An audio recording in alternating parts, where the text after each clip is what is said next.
I remember the night the numbers matched. The ticket lay in my palm, trembling, while the television announcer repeated the sequence like a hymn. 42 million. Mine. But I didn't scream. I didn't call anyone. I didn't even smile. Instead, I folded the ticket neatly into my wallet and whispered to myself, "This is the moment everything changes." And it did. You'd think the first instinct would be joy. Mine was suspicion, because I knew exactly how my family operated. I had seen it too many times, how they measured love in dollars, how quickly affection turned sharp when you had nothing to give. So I kept silent. No champagne, no confessions, just patience. I needed to know who loved me for me and who loved me for what I could provide. The test was simple. I pretended to fall apart. I told them I lost my job. I hinted that my rent was late. I let my shoes scuff, my clothes wear thin. I played the role of the struggler, waiting for someone to extend a hand. Most didn't bother to hide their disdain. My mother sighed. "You've always been irresponsible." My father folded his paper, muttering, "You should have planned better." My sister laughed and said she couldn't fund my laziness. Each rejection carved into me, not because I needed their help, but because they revealed themselves so easily. But there was one, my cousin Daniel, quiet, unassuming, never the center of attention. When I mentioned my rent, he didn't lecture. He didn't judge. He just reached into his wallet and pressed a crumpled $200 into my palm. "Pay me back whenever you can," he said, his eyes steady, his tone casual. He didn't have much. He worked double shifts at the hospital, barely enough for himself. Yet he gave without hesitation. No strings, no performance, just kindness. That was the moment I decided. When the time came, Daniel would be the only one who knew the truth. Still, revenge had its place. I could have disappeared quietly, built a new life in silence, but that wasn't enough. They needed to see what they had lost. So I began building. Carefully, secretly. Investments, properties, a company formed under a trust.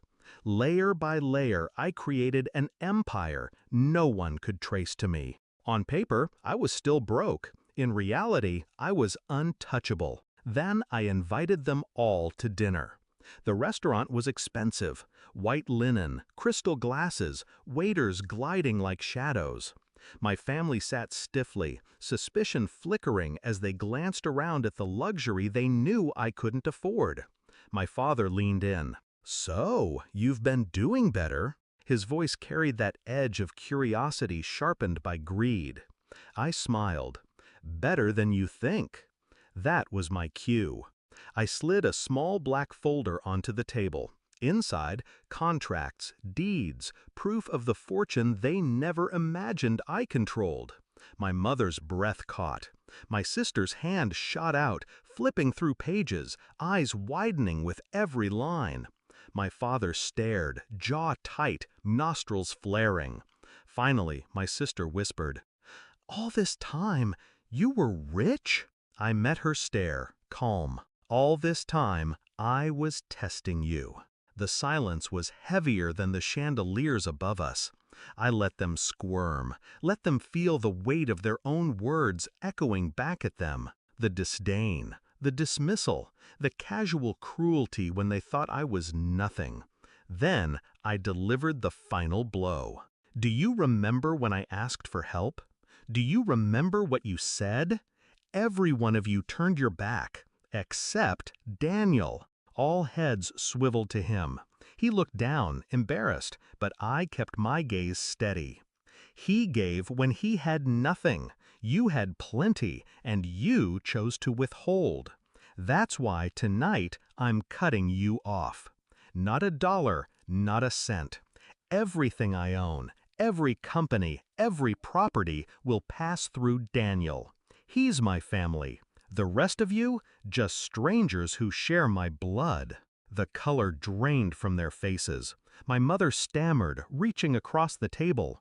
My sister protested, tears brimming, already bargaining. My father slammed his fist, furious at the loss of control. But I just sat back, watching them unravel. Because this was never about the money. It was about truth. And truth, once revealed, is merciless. After dinner, I pulled Daniel aside, pressed a set of keys into his hand. A house, yours. No strings, just thank you. He shook his head, refusing at first, but I saw the tears he tried to hide.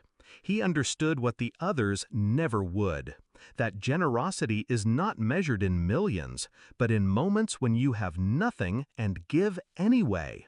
That night, as I watched my family scatter into the dark, broken and desperate, I felt no guilt. I had given them a chance. They had revealed themselves. And now they had to live with the weight of their choices. After dinner, I pulled Daniel aside, pressed a set of keys into his hand. A house, yours. No strings, just thank you. He shook his head, refusing at first, but I saw the tears he tried to hide. He understood what the others never would. That generosity is not measured in millions, but in moments when you have nothing and give anyway. That night, as I watched my family scatter into the dark, broken and desperate, I felt no guilt. I had given them a chance. They had revealed themselves, and now they had to live with the weight of their choices.